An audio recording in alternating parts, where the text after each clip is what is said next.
वहीं सदन में जारी हंगामे के बीच बीजेपी के सहयोगी बिहार के सीएम नीतीश कुमार ने भी पेगासस जासूसी कांड पर बड़ा बयान दिया। उन्होंने पेगासस जासूसी कांड की जांच की मांग की है। नीतीश कुमार के ये बयान उस वक्त आया है जब संसद में विपक्ष लगातार पेगासस के मुद्दे पर सरकार पर हमलावर है।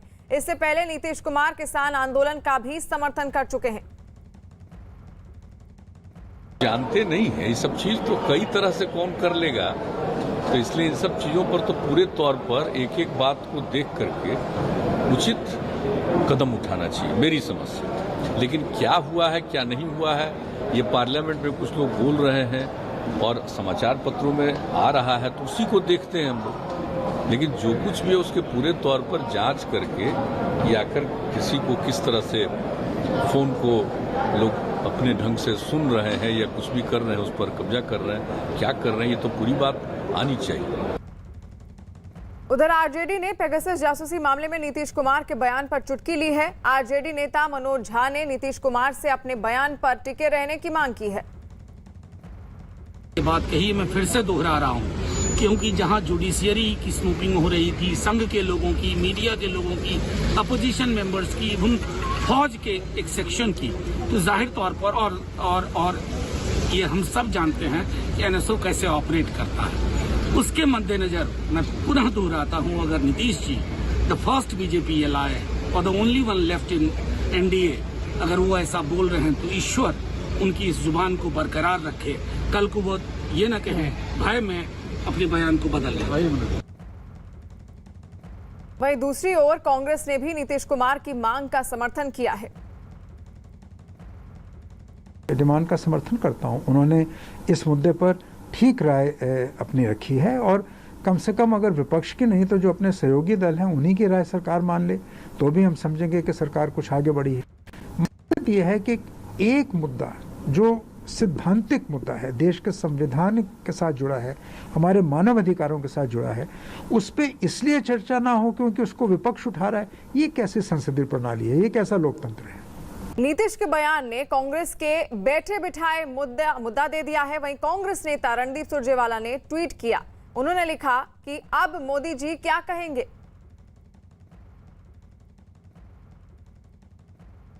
और नीरज लगातार हमारे साथ जुड़े हुए हैं। नीरज, अब ये बदला मिजाज आखिर नीतीश कुमार का क्यों देखने को मिल रहा है? इससे पहले वो किसान आंदोलन का भी समर्थन कर चुके हैं और अब यहाँ पर पेगासस जासूसी कांड में जांच की भी मांग कर रहे हैं। आखिर ये अचानक से व्यवहार में इस तरह का बदलाव क्यों? देखिए, पेगासस मसले पे नीतीश कुमार जो है पूरे मसले पे सरकार को कहीं ना कहीं पीछे ढकेल चुके हैं। इस पूरे मामले में एनडीए का हिस्सा है, लेकिन इस पूरे मसले पे जिस तरह से उनका बयान है कि पूरे मामले पर जांच होनी चाहिए। और उसके पहले आपको याद होगा कि उपेंद्र कुशवाहा जो कि जेडीयू संसदीय बोर्ड के अध्यक्ष भी हैं, उनकी तरफ से कहा गया कि प्रधानमंत्री की काबिलियत नीतीश कुमार में मौजूद है। तो कहीं ना कहीं विपक्ष के सुर में सुर मिला रहे। और ऐसे में जबकि राहुल गांधी की तरफ से विपक्षी नेताओं की बैठक बुलाई गई है और उस वक्त ये बयान आना जब संसद के अंदर विपक्षी पार्टियां लगातार ये मांग कर रही हैं कि सुप्रीम कोर्ट मॉनिटर्ड पूरे मामले में जांच होनी चाहिए। और 2 हफ्ता जो है पेगासस और कृषि मामले पर स्थगित हो चुका है, अब तक चल नहीं पाए हैं। तो ऐसे में सबसे जेडीयू के रुख से यही लगता है कि 2024 से पहले आप कुछ भी देख सकती हैं। हालांकि अब तक बार बार ये कहा जा रहा है जेडीयू की तरफ से कि इस तरह के बयान को राजनीतिक समीकरण के तौर पे ना देखा जाए, एनडीए गठबंधन के खिलाफ ना देखा जाए। लेकिन पेगासस के मसले पर नीतीश कुमार के बयान से बीजेपी के नेता भी जो हैं वो हैरान है और विपक्ष को कहीं ना कहीं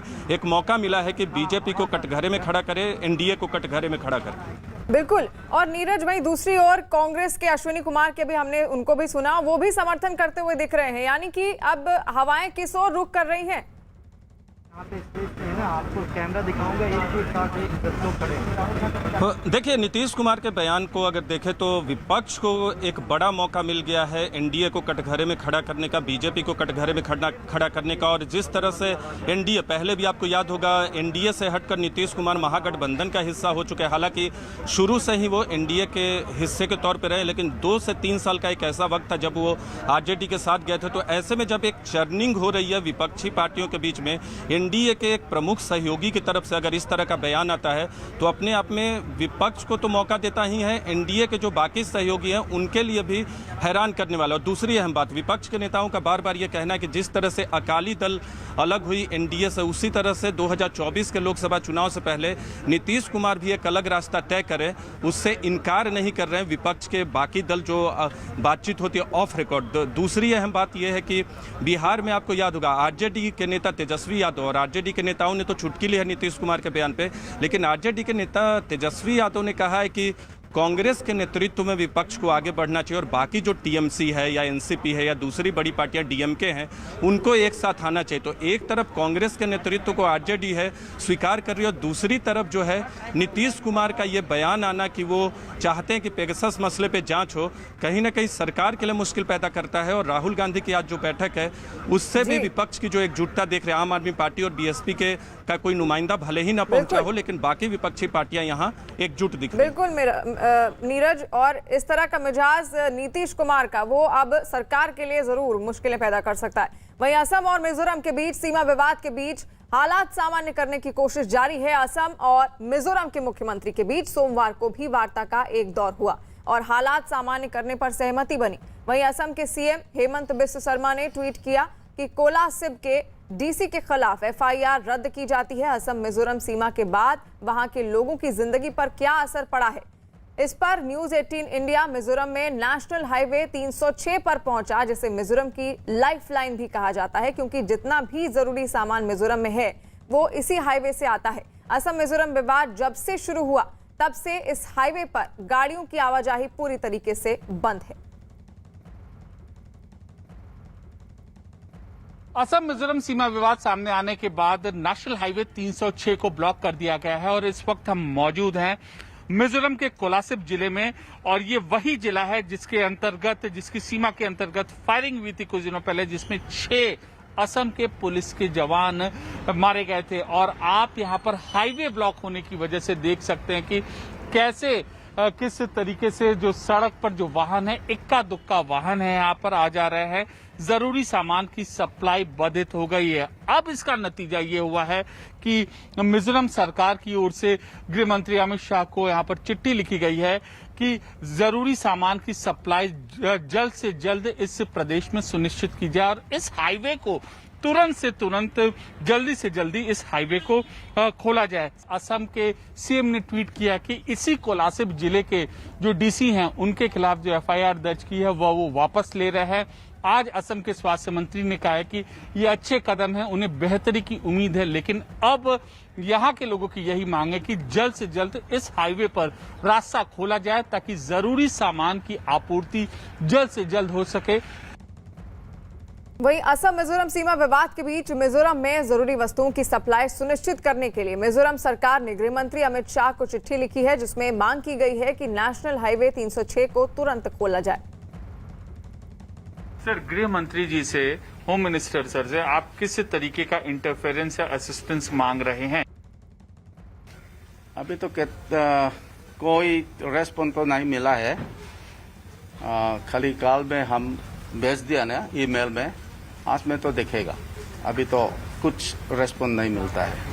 असम के सीएम ने एक और ट्वीट किया है और होम मिनिस्टर भी इस पूरे मामले को ओवरसी कर रहे हैं। आप मिजोरम के मिनिस्टर होने के नाते कैसे होप करते हैं इस क्राइसिस के लिए? सर, अभी तो बोल ही नहीं सकता है।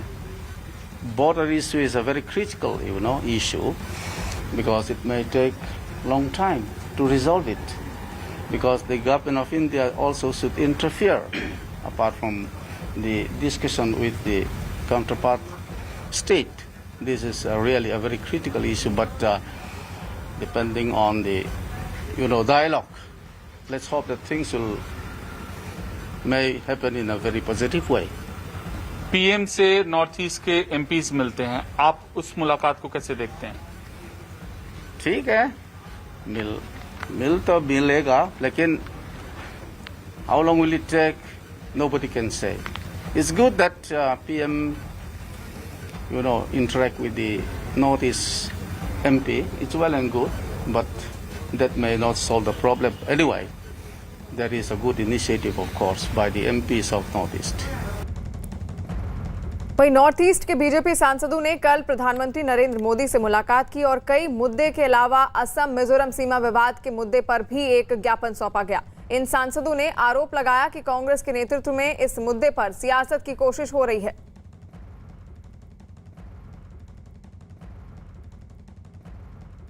भारतीय जनता पार्टी की ओर से और हमारे जितने मेंबर्स ऑफ पार्लियामेंट हैं सबकी ओर से हमने प्रधानमंत्री जी को आभार प्रकट किया और साथ साथ ये हमने जानकारी भी दिया कि किस तरीके से कांग्रेस और कुछ पार्टी इस वायलेंस को पॉलिटिसाइज करके और नॉर्थ ईस्ट का सुख और शांति को बिगाड़ने के लिए जो काम कर रहे हैं उसके बारे में भी हम प्रधानमंत्री जी को अवगत कराया। हम फिर से अपील करना चाहते हैं कि कांग्रेस राजनीति ना करे, सेंसिटिव मामले में पॉलिटिक्स ना करे। जब नॉर्थ ईस्ट का विकास का बात आता है तो सब मिलकर के विकास में हम लोग हाथ जोड़ के काम करना चाहिए, इसमें राजनीति नहीं होना चाहिए। और जो बॉर्डर इशू है उसको ठीक करने के लिए दोनों राज्य और भारत सरकार की ओर से प्रधानमंत्री जी का विजन और हमारे गृह मंत्री जी का जो लगातार नॉर्थ ईस्ट के बारे में जो एग्जीक्यूट कर रहे हैं काम, ये सारा मिला जुला करके हम मानते हैं कि नॉर्थ ईस्ट में शांति होगा। और कांग्रेस और अन्य पार्टी जितना भी कोशिश करे, हमारा नॉर्थ ईस्ट का जो यूनिटी है और देश के प्रति जो समर्पित भाव से हम काम करते हैं उसमें कोई असर नहीं डाल सकते। वहीं मध्य प्रदेश के शिवपुरी से हैरान कर देने वाली तस्वीरें सामने आई हैं। वहां अटल सागर डैम से पानी छोड़े जाने के बाद कई इलाके पानी में डूब गए। नदियों का जलस्तर काफी बढ़ गया। नदियों के आसपास के गांवों में अलर्ट जारी कर दिया गया है। बाढ़ की वजह से कई इलाकों का संपर्क टूट गया। ग्राम मनीखेड़ा समेत कई गांवों में सैकड़ों लोग पानी में फंस गए, जिन्हें वहां से निकालने के लिए रेस्क्यू ऑपरेशन चलाया गया। हेलीकॉप्टर के जरिए वहां से कई लोगों को सुरक्षित जगहों पर पहुंचाया गया। तो तस्वीरें आप देख रहे हैं मध्य प्रदेश के शिवपुरी की ये तस्वीरें हैं, जहां पर मध्य प्रदेश के शिवपुरी से हैरान कर देने वाली तस्वीरें सामने आई। वहां अटल सागर डैम से पानी छोड़े जाने के बाद कई इलाके पानी में डूब गए हैं और बाढ़ में फंसे लोगों को किस तरह वहां से रेस्क्यू किया जा रहा है हेलीकॉप्टर के जरिए, तस्वीरें आप देख रहे हैं। क्योंकि डैम से जब पानी छोड़ा गया तो बाढ़ जैसे हालात पैदा हो गए। लगातार बारिश हो रही थी, जिसकी वजह से वहां पर रेस्क्यू टीम को पहुंचना पड़ा और लोगों को हेलीकॉप्टर के सहारे वहां से रेस्क्यू कर सुरक्षित स्थानों पर अब पहुंचाया जा रहा है।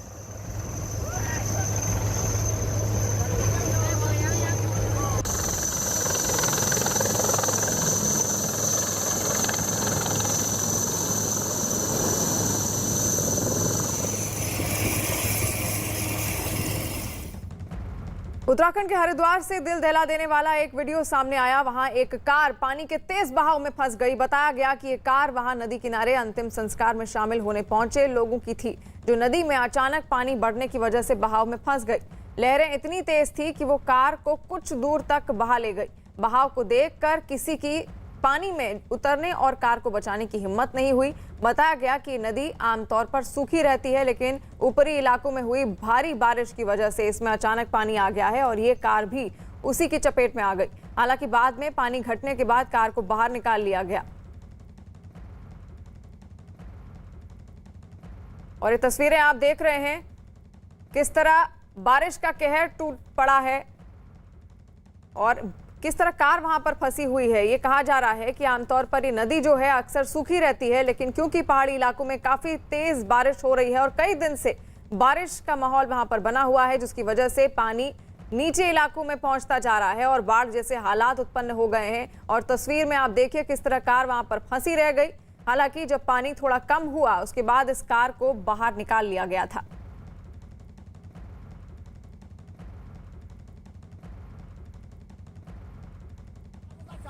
मध्य प्रदेश के श्योरपुर की अगर बात की जाए तो मध्य प्रदेश के श्योरपुर में आसमान से बरसी आफत से लोग परेशान हैं। वहां लगातार बारिश और बाढ़ से कई इलाकों में पानी भर गया है। एक जगह तो पानी की वजह से एक मकान का हिस्सा ही गिर गया, जबकि रिहायशी इलाकों में पानी भरने से लोगों को सुरक्षित जगहों पर शरण लेनी पड़ी। हालात इतने बिगड़ गए कि हर तरफ पानी ही पानी नजर आया। कुछ रिहायशी इलाकों में तो इमारत का निचला हिस्सा पानी में डूबा दिखाई दिया, जबकि ऊपर की मंजिलों में कई लोग फंस गए, जिसके बाद बचाव दल के लोगों ने नाव की मदद से लोगों को बाहर निकाला और सुरक्षित जगहों पर भेजा। और मध्य प्रदेश के श्योरपुर में किस तरह के हालात बाढ़ के पैदा हो गए हैं आप देख सकते हैं। लोगों को सुरक्षित स्थानों पर पहुंचाया जा रहा है। रेस्क्यू टीमें लगातार वहां पर तैनात हैं। एक समय जब सड़कों पर गाड़ियां चला करती थी, अब बारिश के कहर की वजह से वहां सड़कें नदियों में तब्दील हो गई हैं, नालों में तब्दील हो गई हैं, जहां अब नाव के जरिए लोगों को रेस्क्यू कर घरों से बाहर निकाला जा रहा है, क्योंकि लोगों के घरों के अंदर तक पानी पहुंच गया है। रहने खाने की समस्या उनके सामने आ खड़ी है और लगातार बारिश की वजह से हालात अब और बिगड़ते जा रहे हैं और प्रशासन द्वारा कोशिश की जा रही है इन सभी लोगों को सुरक्षित स्थानों पर पहुंचाया जाए।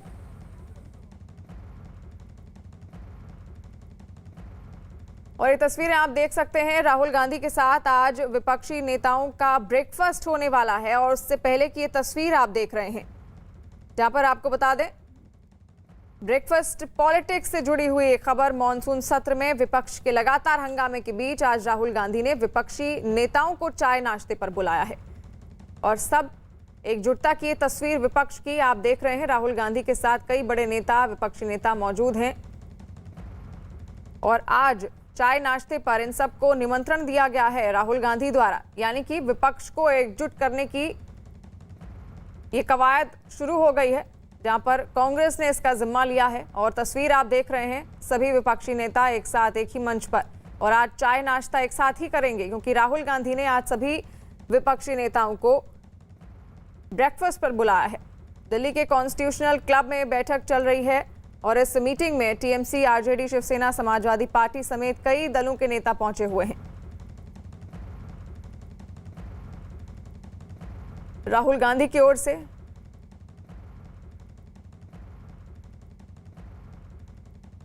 तो बड़ी खबर राहुल गांधी की ब्रेकफास्ट पॉलिटिक्स से जुड़ी हुई हम आप तक पहुंचा रहे हैं। तस्वीरें भी आपके सामने हैं, आप देख सकते हैं तमाम विपक्षी नेता एक साथ एक ही मंच साझा किए हुए। मॉनसून सत्र में विपक्ष के लगातार हंगामे के बीच आज राहुल गांधी ने इन सभी विपक्ष के नेताओं को चाय नाश्ते पर बुलाया है।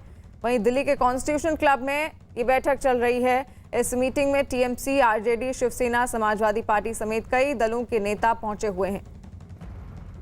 वहीं आम आदमी पार्टी की अगर बात की जाए तो आम आदमी पार्टी राहुल गांधी के बुलावे पर नहीं पहुंची हुई है।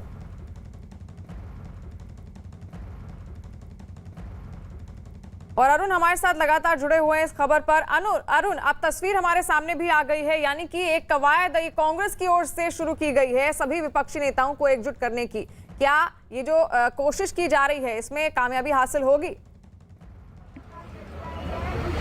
देखिए, कुल 17 दलों को निमंत्रण था समेत कांग्रेस खुद होस्ट है, इसलिए उसको छोड़ के 16 दलों को निमंत्रण दिया था, जिनमें से 14 दल आ गए हैं। एक जो दल है उन 14 में से डीएमके, जो हमेशा कांग्रेस के साथ है और कांग्रेस के साथ उसका गठबंधन है, उसके साथ गठबंधन की सरकार है तमिलनाडु में, वो रास्ते में है। कनिमोई के बारे में कहा जा रहा था कि वो फ्लाइट से आ रही थी, उनको लेट हो गया है। यानी कांग्रेस से जो लिस्ट भेजी है हम लोगों को, उसमें 14 दलों के पार्टिसिपेशन को उन्होंने माना है कि 14 दल आए, कांग्रेस को लेकर 15 दल। सिर्फ 2 दलों ने इस बैठक से परहेज किया है। उसमें पहला दल है आम आदमी पार्टी, जिसने घोषणा कर दी कि वो इस बैठक में नहीं जाएगी, और दूसरी जो पार्टी है वो बहुजन समाज पार्टी, बीएसपी, मायावती की पार्टी है। और मायावती का ये स्टैंड लगातार रहा। इस तरह की किसी भी सार्वजनिक बैठक में आप देखेंगे, विपक्ष की जो बैठकें होती है इसके पहले भी होती हैं, चाहे कभी शरद पवार बुलाएं, चाहे कोई और नेता बुलाए, बीएसपी एकला चलो की नीति पर ज्यादा काम करती है, वो इस तरह की बैठकों में शामिल नहीं होती। हाँ, ये बात अलग है कि संसद के अंदर फ्लोर लीडर्स की अगर कोई बैठक होती है तो उसमें कई बार बीएसपी का नुमाइंदा आ जाता है। राज्यसभा में सतीश चंद्र मिश्रा आते थे और लोकसभा में रितेश पांडे। लेकिन सवाल यह है कि क्या विपक्ष जो चाहता था, जो संदेश देना चाहता था, उसमें कामयाब हुआ है? मैं कहूंगा कि 95% अगर उपस्थिति, 90% उपस्थिति है जिन दलों को उसने बुलाया, तो एक तरह से इस बैठक को कांग्रेस एक कामयाब बैठक के रूप में मान रही है। इससे एक तीर से कांग्रेस ने 2 निशाना साधा। पहला ये कि विपक्ष को एक मंच पर ले आई। दूसरी बात, राहुल गांधी इस पूरे नाश्ते के मेजबान हैं और राहुल गांधी के बुलावे पर अगर 14-15 दल आ जाते हैं तो कांग्रेस इसे राहुल गांधी की स्वीकार्यता राष्ट्रीय स्तर पर उसको लेकर के भी प्रोजेक्ट करेगी, उसको लेकर के भी दावा करेगी। उसकी वजह यह कि पिछले दिनों आपने देखा था कि ममता बनर्जी शहर में थी, उन्होंने लगातार राष्ट्रीय पटल पर मोदी के विकल्प के रूप में खुद को पेश करने की कोशिश की। उसके पहले शरद पवार के घर पे तमाम बैठकें हुई थी, यशवंत सिन्हा के बुलावे पर राष्ट्रीय मंच के तमाम नेता वहां पर शामिल हुए थे। उस समय शरद पवार को राष्ट्रीय फलक पर मोदी के विकल्प के रूप में एक चर्चा हुई थी। अरुण और मल्लिकार्जुन खड़गे इस वक्त क्या कुछ कह रहे हैं? And another thing I want to tell you, because in the newspapers many things come, that we are not ready to discuss, the government is approaching, the parliamentary affairs ministers are approaching to Kharge, but they are not responding. That is all false. And here my floor leaders Lok Sabha were there. Suddenly the Goyal and Parliamentary Prahlad Joshi, they entered without any appointment, without telephoning, just rushing. And they said, कैसा भी करके house चलाना चाहिए. मैंने कहा कैसा भी करके कैसा, तो हमको नोटिस दिए, आप उसको परमिशन दीजिए, डिस्कशन होने का, जैसा कोविड का हो ऐसा ही है कि डिस्कशन हो जाएगा. तो राहुल गांधी के बुलावे पर सभी विपक्षी नेता एक साथ एकजुट हुए हैं. अरुण लगातार हमारे साथ जुड़े हुए हैं. अरुण, अगर इसको राहुल गांधी की कामयाबी भी मानी जाए, क्योंकि तमाम विपक्षी नेताओं ने अपनी अटेंडेंस हाजिरी यहां पर दी जरूर है, लेकिन आम आदमी पार्टी यहां नहीं मौजूद है, उसके क्या मायने समझे जाएं? देखिए, आम आदमी पार्टी के साथ कांग्रेस का रिश्ता कभी नरम कभी गर्म रहा है, जैसा कि मैं आपको सुबह से बता रहा हूं. उसकी वजह यह है कि विधानसभा चुनाव में और उसके अलावा लोकसभा चुनाव में भी इस बात की सुगबुगाहट थी कि आम आदमी पार्टी और कांग्रेस एक तरफ बढ़ रहे हैं, एक अलग तरह के गठबंधन की तरफ बढ़ रहे हैं, क्योंकि दोनों दलों की विचारधारा में बहुत अंतर है. लेकिन चूंकि एक बार समर्थन दे चुकी है कांग्रेस पार्टी आम आदमी पार्टी को, अरविंद केजरीवाल को, इसलिए इस बात की उम्मीद थी. और अरविंद केजरीवाल ने इस बात को छुपाया नहीं, कभी सार्वजनिक रूप से उन्होंने कहा था, क्योंकि उनको डर था कि कहीं मुस्लिम वोट बटे ना. लेकिन दिल्ली ने एक मुश्त जब वोट कर दिया आम आदमी पार्टी को, तब आम आदमी पार्टी ने उस बात की खुन्नस उसको आज भी है कि उस समय उसके ऑफर पर कांग्रेस पार्टी ने, खासतौर से राहुल गांधी ने, उसको स्वीकार नहीं किया. और इसलिए आम आदमी पार्टी और कांग्रेस के जो रिश्ते हैं वो तल्ख हैं. संसद के अंदर कई बार ऐसा देखा जाता है कि आम आदमी पार्टी के नुमाइंदे कांग्रेस की बुलाई बैठक में आ जाते हैं, फ्लोर लीडर्स की बैठक में आ जाते हैं. विपक्ष के नेता इस समय जो राज्यसभा में है, मल्लिकार्जुन खड़गे, उनके चैम्बर में जब बैठकें होती हैं, आम आदमी पार्टी भी आती है और बीएसपी भी आती है. लेकिन सार्वजनिक मंच पर कम से कम वो बीएसपी हो या फिर आम आदमी पार्टी हो, वो कांग्रेस की पिछलग्गू पार्टी या कांग्रेस के समर्थक पार्टी के रूप में नहीं दिखना चाहती, जिसके अपने नेशनल पॉलिटिक्स के इंटरेस्ट अलग हैं. बहुजन समाज पार्टी की बात करिए या फिर आम आदमी पार्टी की बात करिए, तो एक जरूर कांग्रेस पार्टी जो एक प्रदर्शन करना चाहती थी कि समूचा विपक्ष एकजुट है संसद के अंदर और संसद के बाहर, तो संसद के बाहर में दो दलों ने इनकार कर दिया कांग्रेस के साथ आने से. बाकी संसद के अंदर इस मुद्दे पर सारी पार्टियां, 17 जिन दलों की बात थी, वो सारे एक पेज पर एकजुट हैं. और जो पेगासस जासूसी का मामला है, उसको लेकर संसद के अंदर पूरी तरह से एकजुट है पूरा विपक्ष. और संसद के बाहर चाय नाश्ते का जो आयोजन हुआ, उसमें दो दल नहीं आए, तो निश्चित रूप से कांग्रेस पार्टी के लिए ये एक छोटा सा झटका जरूर है. बिल्कुल अरुण, और बीजेपी का यहाँ पर ये कहना होता है कि संसद के अंदर जहाँ पर उनको बातचीत करनी चाहिए, डिबेट करनी चाहिए, वहां डिबेट नहीं होती है, लेकिन संसद के बाहर ये सब नेता एक साथ एकजुट हो जाते हैं.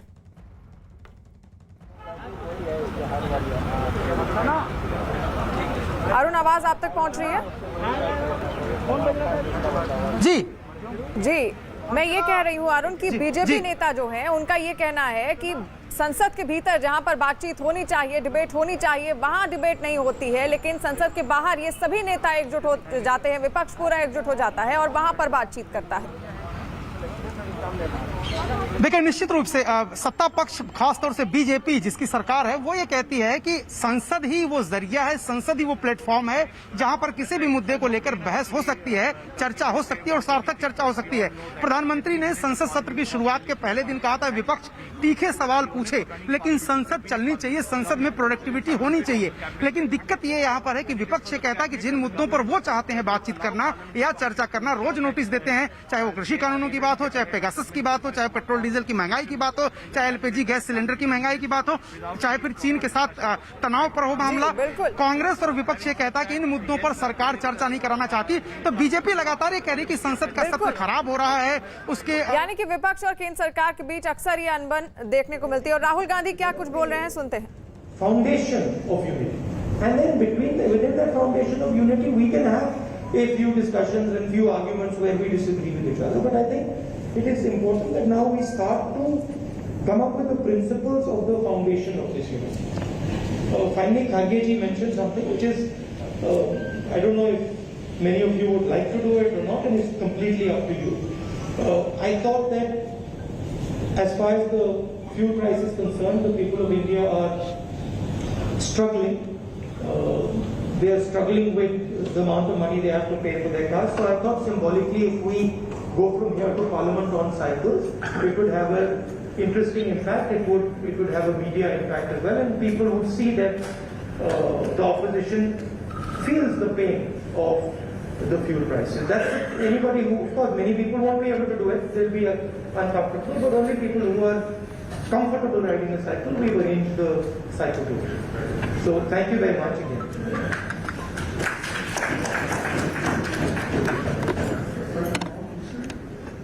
आपको बता दें कि विपक्षी नेता एकजुट हुए हैं राहुल गांधी के निमंत्रण पर। सभी विपक्षी नेता कॉन्स्टिट्यूशनल क्लब में एकत्र हुए हैं, जहां पर आज नाश्ते पर बुलाया है इन सभी विपक्षी नेताओं को राहुल गांधी ने। मॉनसून सत्र में विपक्ष के लगातार हंगामे के बीच आज राहुल गांधी की ये मीटिंग है। विपक्ष के नेताओं को उन्होंने चाय नाश्ते पर बुलाया। अरुण लगातार हमारे साथ जुड़े हुए हैं। अरुण, आप तस्वीरें हमारे सामने हैं और हम देख रहे हैं जिस तरह केंद्र सरकार का ये कहना है कि संसद के अंदर किसी भी तरह का डिस्कशन नहीं होता है, बातचीत नहीं होती है, हंगामा हमेशा वो करते रहते हैं, लेकिन संसद के बाहर की इस तरह की तस्वीर इसके मैं क्या सबसे मायने? पहले आपको एक तस्वीर दिखाना चाहता हूँ और दर्शकों को। यहाँ पर देखिए, यहाँ पर कई सारी साइकिलें खड़ी हैं यहाँ पर, और रोल बैक देखिए एलपीजी गैस सिलेंडर की पिक्चर है, पेट्रोल डीजल की पिक्चर यहाँ पर पंप की पिक्चर है। और इन साइकिलों के जरिए जो विपक्ष के नेता हैं, जिसमें राहुल गांधी भी शामिल है, इन साइकिलों के जरिए संसद तक मार्च करने की बात कही जा रही है। यानी साइकिल के जरिए पूरा विपक्ष जो है, समूचा विपक्ष है, वो यहाँ से जाएगा संसद भवन। कुछ 100 मीटर की दूरी है, लगभग 200-300 मीटर की दूरी है यहाँ से संसद भवन की। और साइकिल के जरिए एक बार फिर मैं अपने कैमरा पर्सन निजाम अंसारी से कहूंगा कि वो एक बार फिर तस्वीरें दिखाएं। साइकिल के जरिए यहाँ पर तैयारी हो गई है।